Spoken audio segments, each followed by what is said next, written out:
Hello, everybody. Welcome back to this episode.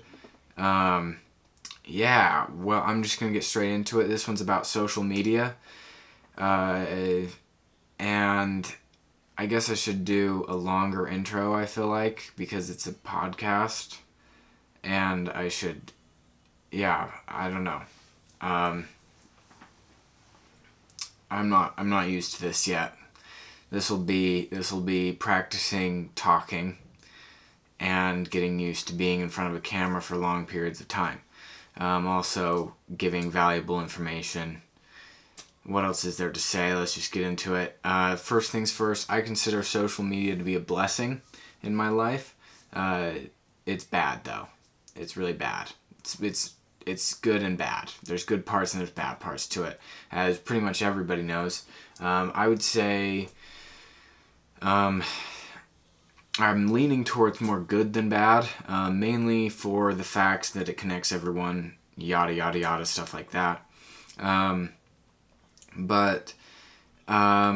This isn't really going to be, this could be an episode where you decide to quit social media altogether, but it's not going to be focused around that. I guess it could be. We'll see how it goes. Maybe I'll decide later in the video if I do recommend doing that, and if that happens, then I will be participating as well. I personally believe in moderation. I feel like moderation is the key to enjoying social media is moderation. And I'll also share some facts about social media in this episode to hopefully give you some value. This is after extensive research, or just a little bit of research. I don't know how extensive. I haven't done much research in my life, so I'm not sure what extensive research is, but it took me a few hours, like it was a while, so, which I think is pretty good. It's not like I did a study or did years of research or dedicated my life to this, so I guess it's not extensive. So the first thing is there is a correlation between social media and overall life satisfaction, a decrease in life satisfaction. So the more social media you use, the less life satisfaction is reported by many studies. Studies all over the world have done this. And I feel like a lot of people understand that. I don't know many people that I'll talk to and be like, do you enjoy do you think social media affects you negatively? And a lot will say yes, I just feel like there's people that come to me all the time and say or ask about social media or say how it's negatively affected them. A lot of it is the time that you spend on social media, and we'll get into that later.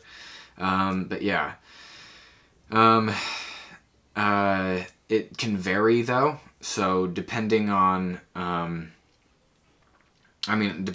many factors, none that I'll go into today, but it varies depending on the person, on how much social media affects their mental health.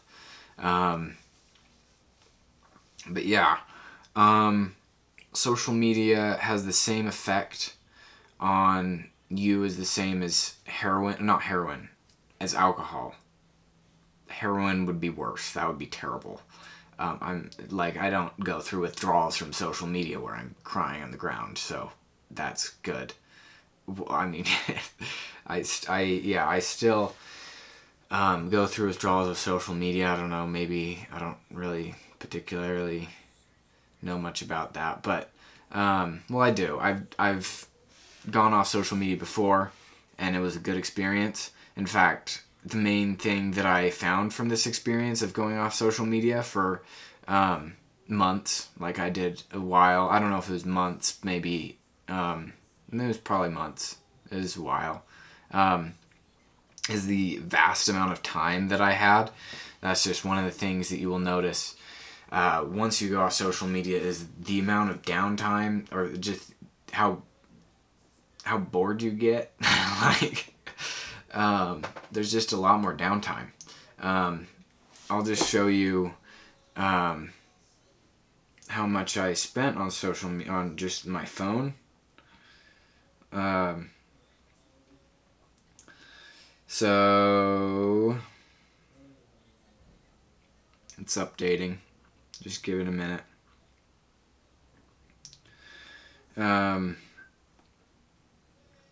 So we're just gonna go to, oh my gosh.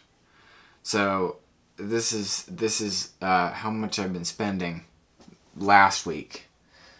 If you can't see that, that's 6 hours and 9 minutes average, which means that I did more than that. Like, that's insane. That's crazy. 25 hours. That's a full day. Whew. Can you go back like a week? This week it's 2 hours. That's better. But yeah. Wow. Alright, this is going to be a call to action video for myself. I obviously need a change. That's crazy. It's actually not that crazy compared to, it's crazy. It's it's probably above. I don't even know if it's above average. Like, I genuinely don't know that. There's people that spent just countless hours on social media. And yeah, so that is something that I'm realizing now, that I could have had an entire day worth of productivity that I could have used to do something else, which is insane. Like, this is crazy. Wow, that really put it in perspective. And if it has the same effect as doing alcohol, like, that is, I'm definitely addicted. I feel like we're all addicted to social media and our phones. I feel like that's just a well-known fact by now. If you have it on you all the time, then you're addicted to it. But yeah. So, in a study done, well, I'm trying to think of more things I can say, because this is not going to be a short episode. I don't want it to be. Because there is more to say. I guess I could talk about dopamine fasting. So, fasting from dopamine is something that's very popular, and I would say it is effective. I feel like I think there is studies done where it is effective. Oh yeah, it can increase your dopamine receptors, so it's possible that happens. And yeah, that would be a benefit, because you would have overall more joy in your life. And I feel like it's just something about self-control, that you're able to control yourself and you feel good about it. It's like achieving something. It's like part of the run, going on a run, isn't the actual physical benefits you get. Part of it is like the mental, like, I actually did something, like I achieved, or I did what I was going to do. And I think that is a big part of the dopamine detox. I don't know if it actually is. A lot of it's probably the dopamine, the time that you're spending on social media, the self-control, the overall view of life, because as we all know, social media isn't real, as far as like what you see. That people go over this so often that it's like a broken record at this point, but we can go over it again. My tooth is like sore, right there, and it's bothering me. It's not bothering me that much, but it's kind of bothering me. Yeah. Well, anyway, but yeah, so dopamine detox is a good thing. And I've done social media detox and dopamine detox. I've done the full thing.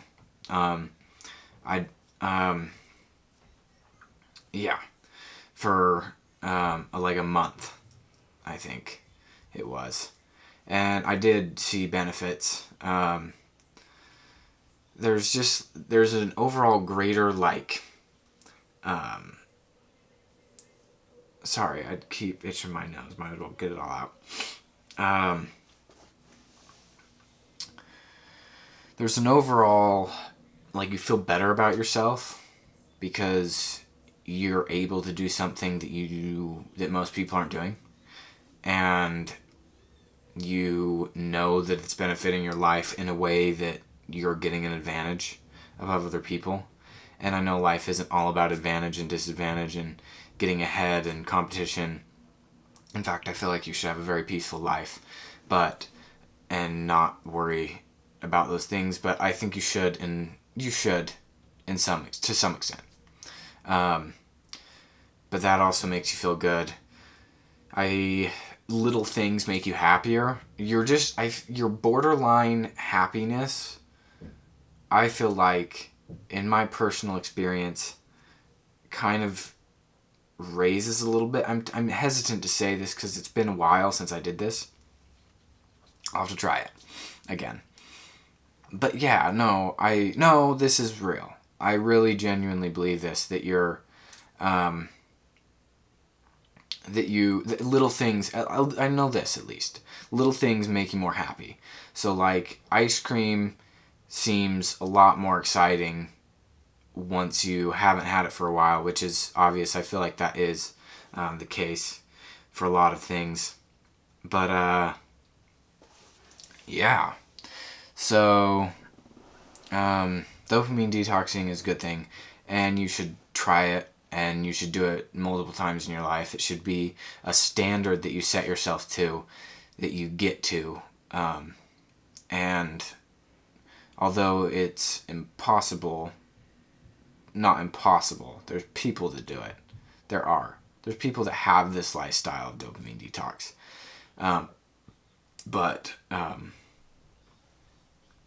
Yeah, so do that.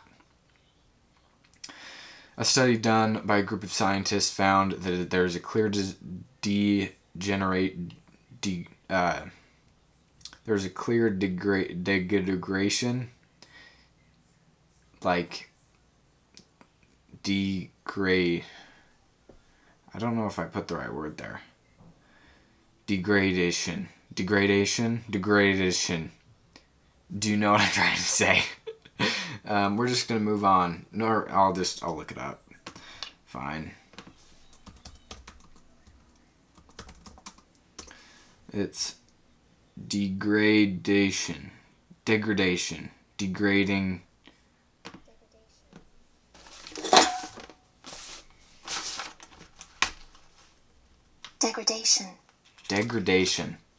There's a degradation of white matter in your brain. If you are addicted to social media, the parts that disintegrate are your decision making, attention, and emotional processing. This is only for people that can't control their impulse to look at their phone or get on social media, or can't control the amount of time that they spend on social media. To a certain extent, I feel like I was gonna say it's all of us, but I don't think it is. I feel like there are genuinely people with a condition, or not a condition, but like a condition where it's worse for them. But that being said, there is this warning sign that there is a degradation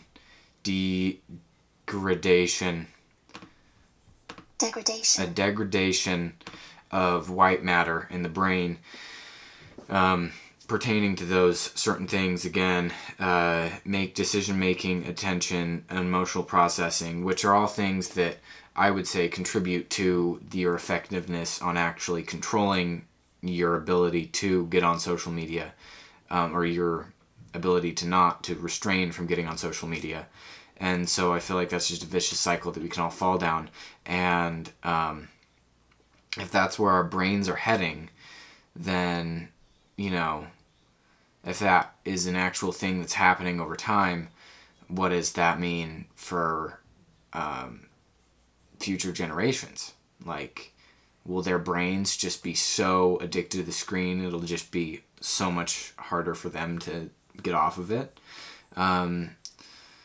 Is that happening to us right now? Is that happening to everybody? Yeah, because a lot of people are on their phones for more than 6 hours a day, which is crazy. 6 hours is fine, I guess. Just kidding. Yeah. I've got to get off my phone.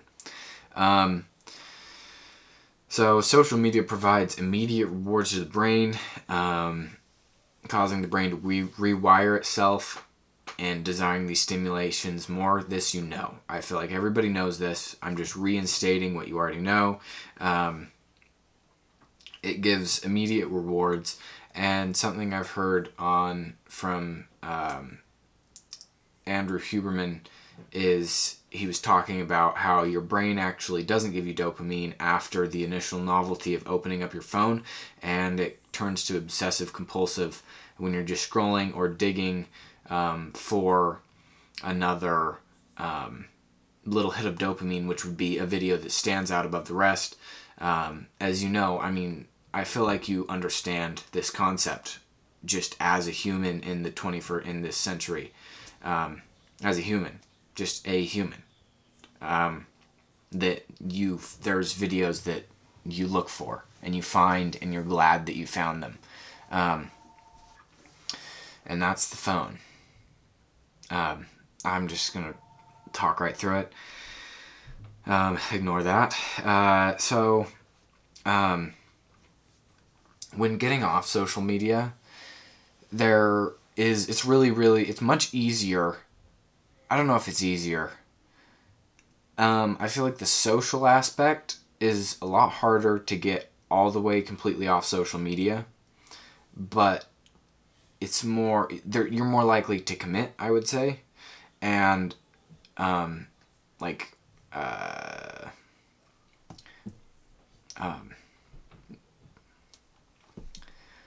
boy, that was a brain fart, man. Moderation. Okay, of all the words to forget. Okay, moderation is hard in and of itself because you have to physically get off. Like, you have to pull yourself away. But you can control this, and there is, from Cal Newport's book called Deep Work, he mentions the any benefit approach, which is using any benefit, no matter how small, to justify a tool without considering the drawbacks. And I think that's what we do with a lot of social media, is we find its benefit to be a small benefit to our lives. So we keep it even though the drawbacks are larger than the actual small benefit that it has. Hopefully I'm interpreting that quote right, and if not, then this is my take on it, and this is how I feel, is that the actual benefits to social media, even if they outweigh the drawbacks, you still keep it. And I feel like there's a good reason to delete all social media and stick to just texting and calling. I feel like that's the way that's all you need. However, there is good things about social media. Like, I'm not gonna bash on it.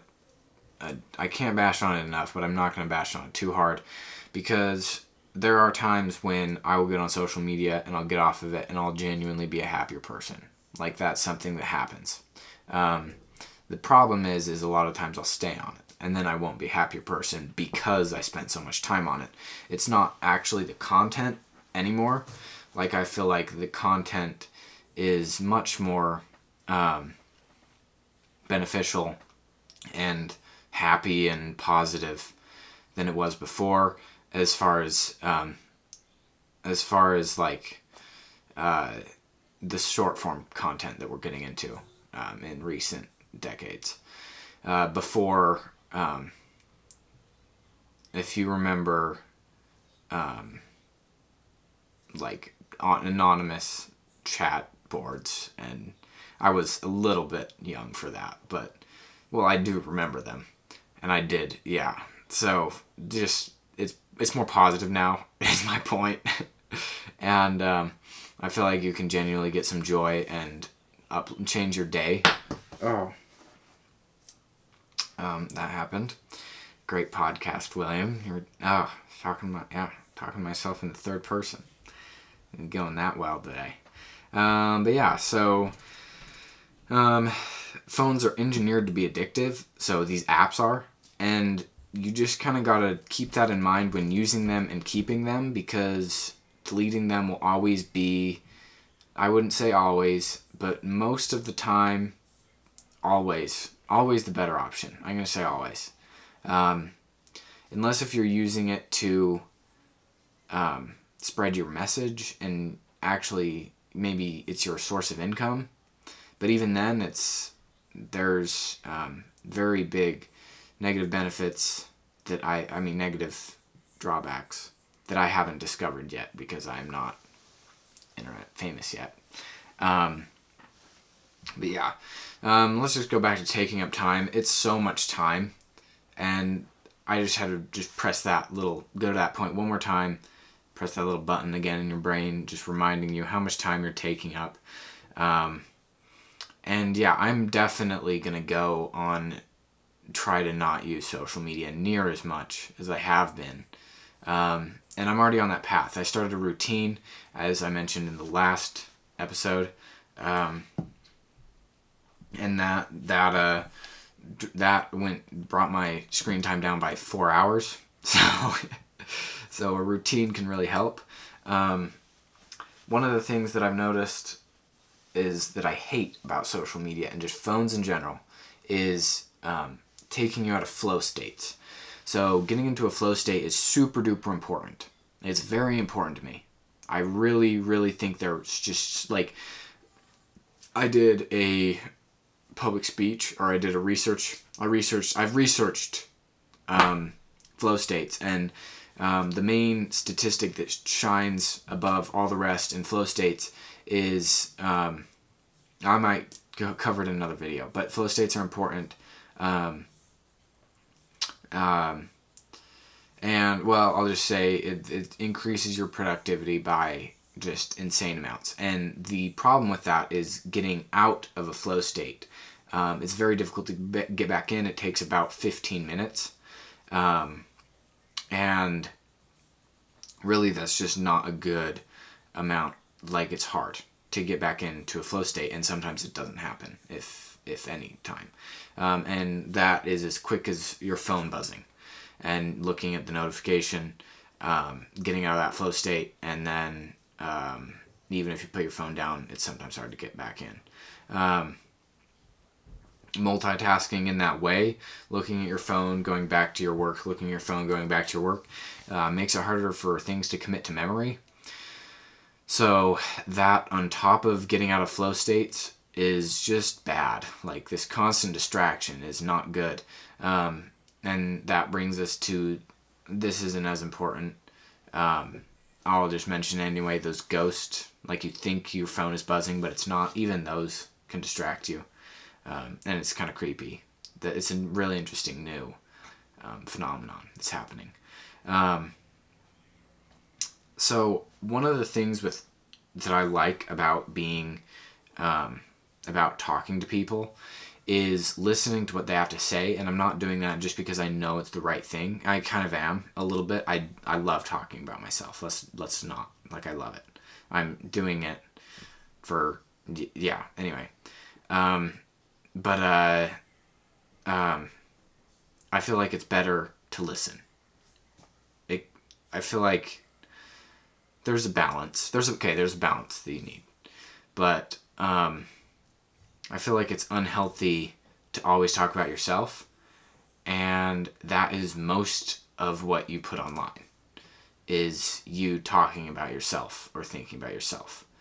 And I just feel like that's, for some reason, there's just part of me, well, there is part of me that feels that it's unhealthy to always be thinking about yourself in that way. I don't know, but I'm pretty sure that's a bad thing. And yeah, we're too obsessed with ourselves. We need to get out of our own heads and realize that the world is a beautiful place without us. Even, yeah. And yeah.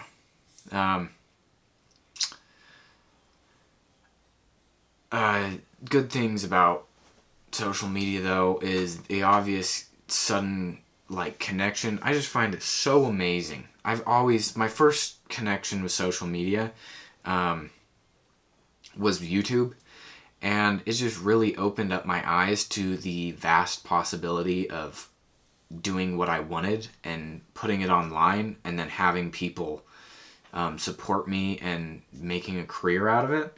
That is just something that appealed to me very early on, and I kind of saw the opportunity there and never capitalized on it. I never did anything about it, and I regret that to this very day. But good thing I have time, so this should work. I guess it's gonna work. I don't know. I'll just keep doing it, whether it works or not, and people can enjoy it or they don't have to, or just not watch it. Okay. Anyway, that was kind of a tangent. But yeah, it's just such a good opportunity. One of those things that I heard that I've mentioned in previous videos, I don't know if I posted them, but in previous videos that I've made, or I think I've mentioned it, for sure. I've mentioned it in previous videos that I posted. I post all my videos. But yeah, it's kind of, we're getting used to podcasting, okay? We fell off the train tracks, and now we have to pick up the train, clear up all the chemicals that we spilled, and keep going. But something that I found interesting is if you meet someone online. Oh, this is where I was going. So there's there should be a billion, some famous entrepreneur that I don't know the name of, and I feel so guilty because I really should know his name. I just saw it in some other, like a tweet or something. And he said there should be 7 billion businesses. There are 7 billion people in the world. There should be 7 billion businesses. And now with social media, I find that to be like plausible and like a reasonable thing to ask of someone. There's people that can't. There's genuinely people that can't. But in America, you can. And there's no excuse to not be rich and famous. I'm just kidding, but you have the opportunity to reach the entire planet, so almost the entire planet, and so anything that you have of value should be, and you should be able to market it, and you should be able to learn how to get your value out there, or at least you have the opportunity. You don't have to, but you should. I think everyone should. That's my personal belief on that. Something I found interesting about a good thing about social media is this is really interesting. I don't know where this came from. But meeting someone online actually increases your chances of a committed relationship, which I find just so interesting. I don't know why. Why would that be? Maybe just because you know what each other wants before, like, you meet. And, yeah. I don't know. But that's interesting and a good thing that social media has brought upon us. But it's also a bad thing because you also see the, like, potential for what I could have had. And I don't know. I don't know how much that affects me, but because yeah, I don't know. So one thing that your brain can't distinguish between is your friends in real life and your friends on social media. There's a growth in the amygdala that happens And the part of the brain, this is the part of the brain that regulates emotion, and evaluates your place in society. So basically, your brain thinks that social media friends are real friends, and it'll react the same way, as almost the same way. And the part of the brain that I'm not a neuroscientist, but yeah. So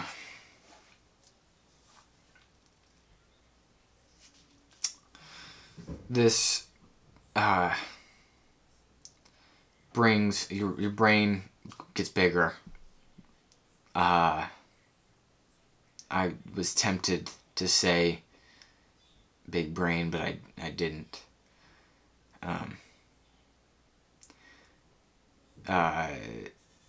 Yeah. So, oh my gosh. I've been talking for so long, like this genuinely takes a toll on my ability to speak words. So, I don't have anything more on that subject. Maybe that's why I wasn't speaking. But that is something that is interesting, that your amygdala grows. If anybody knows what that means, then please put it down in the comment section. Yeah. So, that's basically social media. That's all I have written down. But yeah, thank you for joining this episode. I'm going to make another, I don't know, what else is there to talk about? After I'm just worried that there'll be pauses and stuff in this episode. Well, there's going to be in every episode. But just as somebody that's able to communicate, that, like, what if I pause and nothing comes to mind forever? Like, what if I just stop thinking? You know what I'm saying? And a lot of the things, I'm just going to get a little, like, heart-to-heart with you here. I don't know how to make a podcast. I don't know how to speak consistently. I don't know what I'm saying, if it's right or not. Like, it's terrifying. It's not terrifying. It's terrifying to put out this on the internet. Because I could be saying things that are completely wrong, make me look stupid, make me look dumb. What I'm saying now could be, like, affect me negatively. And I have no idea. So, just, I don't care if you're nice, though.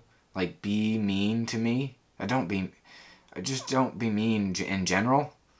I'm not gonna beg you to be, like, I'm gonna beg you to be kind to other people, but, like, I want you to criticize me.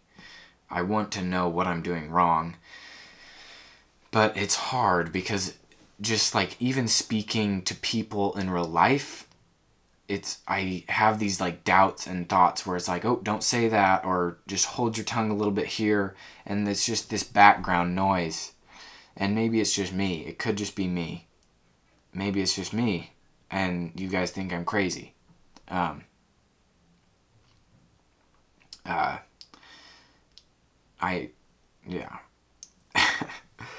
So, yeah. This could be bad. Like, anything that I put out on the internet could be bad for me. And I'm just kind of committing to it. And I hope you enjoy the ride, but hopefully this heart-to-heart wasn't too awkward and weird. I'm getting too, like, I care too much, right?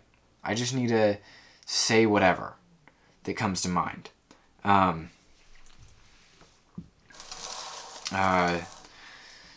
But my mind is just so chaotic that I wonder, I don't know.